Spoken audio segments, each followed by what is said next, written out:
आज हम doctor APJ Abdul Kalam की जो कोटेशंस है उसके थ्रू उनके थॉट प्रोसेस को समझने की कोशिश करेंगे। जो उनका सबसे पहला कोट है और सबसे फेमस कोट है वो है, you have to dream before your dreams can come true. There are two ways of living life. एक ऑप्शन तो ये है कि जैसी हमारी रियलिटी है वो हमारे फ्यूचर को डिफाइन करे। फॉर एग्जाम्पल, आज आपकी करंट रियलिटी ये है, इस लेवल पे है, आपके पेरेंट्स ने यहाँ तक अचीव किया है, तो अगर उसके बेस पे आपका फ्यूचर डिसाइड होगा तो मैक्सिमम वहाँ से आप यहाँ तक सोच सकते हो। आपके पेरेंट्स भी यहाँ से यहाँ तक सोच सकते हैं, उससे ऊपर नहीं सोच सकते। बट अगर हम चाहते हैं कि हमारा जो फ्यूचर है वो प्रेजेंट से और पास्ट से बिल्कुल अलग हो, तो उसके लिए ड्रीम्स की ज़रूरत है, उसके लिए इमेजिनेशन की ज़रूरत है कि वो इमेजिनेशन आपको भगाए, ना कि आपकी ज़रूरतें या आपकी मजबूरियां आपको भगाएं। और इमेजिनेशन की खास बात क्या है, आपके हाथ में पूरा कंट्रोल है कि आप कहां तक सोच सकते हो, आप कहां तक इमेजिन कर सकते हो। उसका आपकी रियलिटी से कोई कनेक्शन नहीं है। हो सकता है आप एक ऐसे बैकग्राउंड से हो जहां से कि वो इमेजिनेशन दूर दूर तक मैच नहीं हो रही है। और उसका सबसे बड़ा एग्जाम्पल कौन है? Doctor APJ Abdul Kalam. पहले तो एक इतने छोटे से गांव से निकल करके एक इतना बड़ा साइंटिस्ट बनना, और उसके बाद में भी इस कंट्री के प्रेसिडेंट बनना। लाखों करोड़ों स्टूडेंट्स के लिए वो एक आइडल हैं आज भी। अगर जिस बैकग्राउंड से वो आए, जो उनकी रियलिटी थी, अगर उसके बेस पे उनका फ्यूचर डिसाइड होता तो कभी भी वो इसका 1% भी अचीव नहीं कर पाते जो उन्होंने अचीव किया। लेकिन जो भी कुछ उन्होंने अचीव किया वो किया अपनी ड्रीम्स के बेस पर। और अगर ध्यान से उनकी लाइफ को ऑब्जर्व करोगे तो कभी भी उनका सपना ये नहीं रहा कि मुझे ये पाना है, मुझे वो पाना है, मुझे वो पाना है, मुझे वो पाना है, क्योंकि ये सपना तो आपको भिखारी बना देता है। उनका सपना हमेशा से ये रहा है कि मुझे ये करना है, मुझे ये करना है, मुझे ये करना है, मुझे ये करना है, अब ये कर लिया, अब ये करना है, अब ये कर लिया, अब मुझे ये करना है, अब ऐसे कंट्रीब्यूट करना है, अब ऐसे शेयर करना है। इनफैक्ट एक आदमी की असली पहचान इससे नहीं होती कि उसको कितना मिला है, क्योंकि अगर इसी से होती तो सबसे ज्यादा लाइफ में किसको मिलता है? एक भिखारी को पूरी जिंदगी सिर्फ मिलता ही मिलता है। तो एक आदमी की असली पहचान इससे नहीं होती कि उसको कितना मिला है, बल्कि इससे होती है कि उसने क्या दिया है। तो अगर उनकी लाइफ को आप ध्यान से ऑब्जर्व करोगे तो आप एक ही चीज नोट करोगे कि उन्होंने सिर्फ दिया ही दिया है। बड़ी सिंपल लाइफ जी है उनकी लाइफ को अगर आप ऑब्जर्व करोगे, बहुत ही simple life, down to earth life. और लाइफ का सिर्फ एक ही मिशन रहा है कि किस तरीके से मैं कंट्रीब्यूट कर सकता हूं, किस तरह से जो आने वाली जनरेशन है उसको इंस्पायर किया जा सकता है, किस तरह से बच्चों के अंदर जो एक स्पार्क है जो हर बच्चे में होता है उस स्पार्क को इग्नाइट किया जा सकता है। यही उनकी पूरी लाइफ का मिशन रहा है। ऐसी लाइफ कैसे पॉसिबल हो पाई?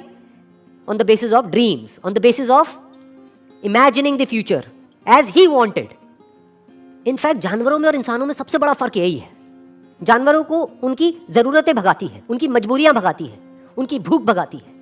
बट इंसान होने का असली मतलब यह है कि आपको आपकी जरूरतें ना भगाएं, बल्कि आपकी सोच भगाए, बल्कि आपकी ड्रीम्स भगाए, बल्कि आपकी इमेजिनेशन भगाए। आप फ्यूचर को खुद इमेजिन करो, जैसा फ्यूचर आप चाहते हो अपने लिए, और फिर उस फ्यूचर को क्रिएट करो। That is the power of being human. इसीलिए कहा जा रहा है you have to dream before your dreams can come true. तो मैंने अपने अलग अलग सेशंस में कई बार ये बात बोली है, लेकिन ये बात इतनी इंपॉर्टेंट है कि एक बार और बोलनी बनती है यहाँ पर। 90% से ज्यादा लोग लाइफ में इसलिए फेल नहीं होते हैं कि वो कुछ बहुत बड़ा सोचते हैं और उसको अचीव नहीं कर पाते हैं। वो इसलिए फेल होते हैं क्योंकि वो बहुत ही छोटा सोचते हैं और उसको अचीव कर लेते हैं, यानी कि उनकी ड्रीम्स होती ही नहीं है। लोग इसलिए नहीं फेल होते हैं कि उनकी बहुत बड़ी ड्रीम्स थी और वो पूरी नहीं हुई। लोग इसलिए फेल होते हैं क्योंकि एक्चुअल में उनकी कोई ड्रीम्स थी ही नहीं। Next quote is, man needs his difficulties because they are necessary to enjoy success. इस कोटेशन की जो डेप्थ है वो वही समझ सकता है जिसने एक्चुअल में बहुत बड़ी सक्सेस लाइफ में अचीव करी हो और जिसने बहुत बड़े बड़े फेलियर्स भी देखे हो। बिल्कुल इसी तरीके से यहाँ पर क्या कहा जा रहा है कि पानी की इंपॉर्टेंस सिर्फ वो आदमी समझ सकता है जो कभी प्यास से तड़पा हो। खाने की इंपॉर्टेंस वो आदमी समझ सकता है जिसने भूख देखी हो, जिसको बचपन से ही 56 भोग मिला है, जितनी उसकी भूख थी उससे बहुत ज्यादा मिला है। क्या उसके लिए खाने की कोई वैल्यू है? बट जो आदमी 2 दिन से भूखा है उसको आप कुछ रूखा सूखा भी दोगे तो उसकी क्या वैल्यू है उसके लिए, वो सिर्फ वही आदमी जानता है।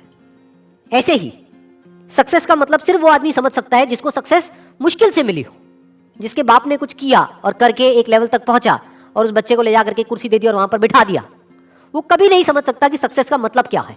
इनफैक्ट सक्सेस को वही आदमी डीपली एंजॉय कर पाएगा और ज्यादा टाइम तक एंजॉय कर पाएगा जिसको वो सक्सेस बहुत ही मुश्किल से मिली हो, जो उसके लिए बहुत तड़पा हो। इसको आप इस तरीके से कह सकते हो कि एसी का मजा एक्चुअल में किसको आ सकता है? जिसने गर्मी को फील किया हो, जिसने गर्मी को एक्सपीरियंस किया हो। जैसे मुझे अपने बचपन की एक बात याद है। When I was I think around 8 to 10 years old, तो हमारे घर में पंखे होते थे। तो हमारे एक रिलेटिव होते थे, उनके घर में एसी लगा था। उस वक्त एसी बहुत कम घरों में होता था, आज तो कॉमन हो गया है। मुझे अभी भी एग्जैक्ट याद है वो फीलिंग, जब मैं उनके घर जाता था तो वो जो एसी वाला कमरा था, जैसे ही उसका गेट खोलता था और वो हवा पड़ती थी, ये अंदर थोड़ी देर के लिए बैठने को मिल जाता था, तो क्या फीलिंग आती थी वो मैं ही जानता हूँ। That was like heaven on earth. जबकि देखा जाए तो क्या है कि एसी तो है।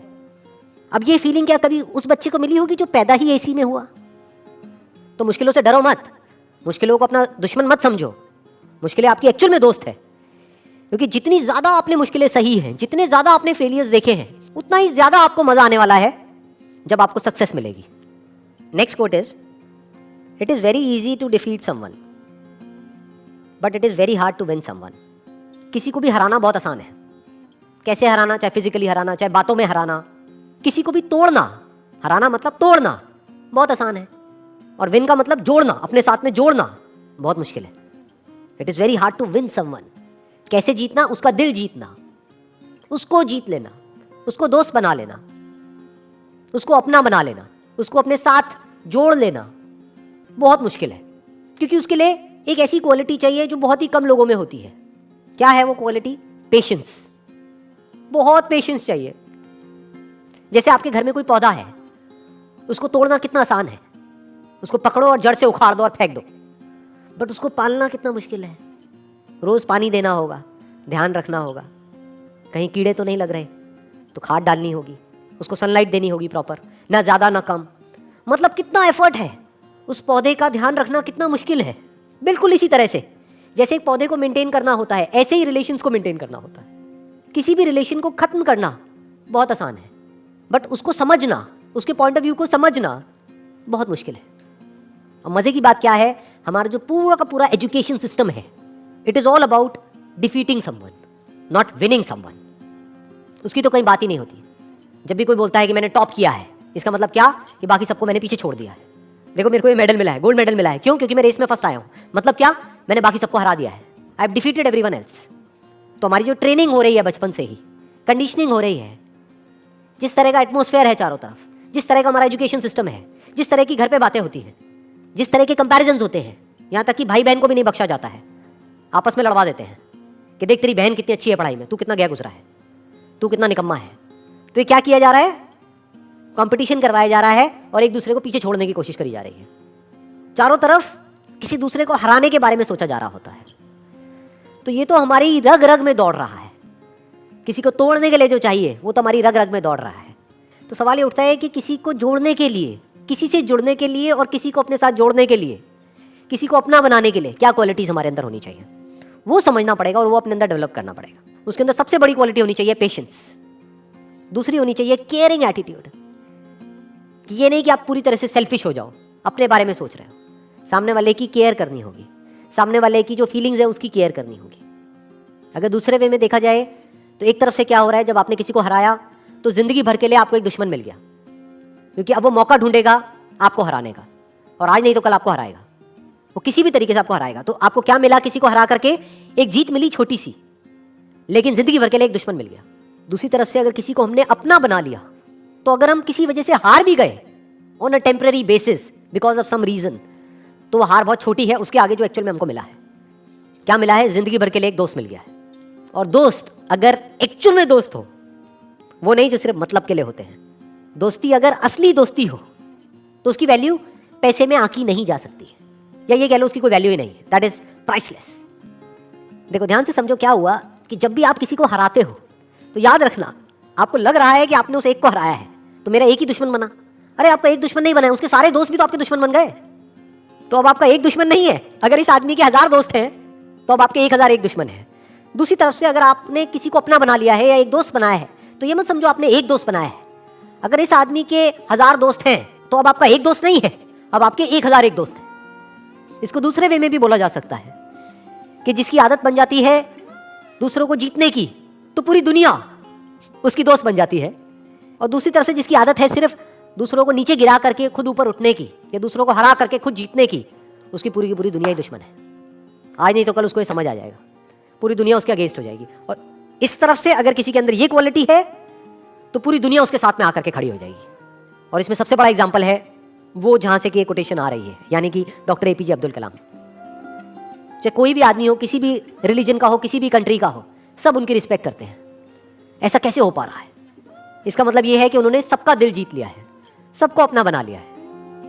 अभी आप लोग जो मुझे वीडियो में देख रहे हैं, मैं आपको स्ट्रांगली रिकमेंड करूंगा कि डॉक्टर एपीजे अब्दुल कलाम की एक बायोग्राफी है जो कि गुलजार साहब ने लिखी है। वैसे मैंने अपने पहले भी एक वीडियो में रिकमेंड करी थी, लेकिन अभी तक आपने अगर नहीं सुनी है तो I strongly recommend you all कि एक बार जाकर के आप उसको सुनो, तो उससे आप और अच्छे से समझ पाओगे डॉक्टर कलाम को और उनकी विजन को और उनके मिशन को। Wish you all the very best. Thank you so much.